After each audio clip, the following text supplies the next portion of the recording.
So one of the things to look out for when you want to save energy is to try and identify rooms which could benefit from detection sensors. Actually, we are in one of the walls, and this dirty utility room is currently unoccupied, well, with the lights on, which is kind of normal because the staff has to get on with their duties and they will most likely forget to switch off the lights, especially when they've got their hands busy in this dirty room, for instance. So a room like this could really benefit from a detection sensor. So we discussed before about the benefit of having a motion sensor installed in the room.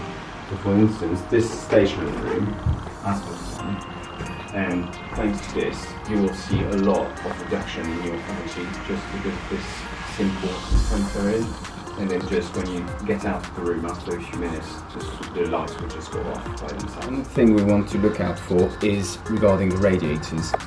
Heating consumes a lot of energy in our buildings, so what we are trying to achieve is to get those what we call TRVs, thermostatic radiator valves, on our radiators, because this gives you control over the temperature in the room. By just cranking it up or down, you can decide at which temperature you have in the room, and that means you can use just as much energy and heating you need. So if you haven't got one of those TRVs on the radiators, just give us a shout and we'll see what we can do to install them.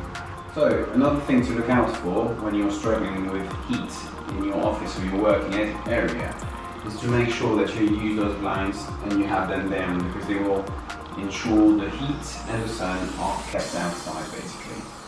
Another way to deal with this, if this doesn't do the trick, is to have a ventilation fan installed, for instance.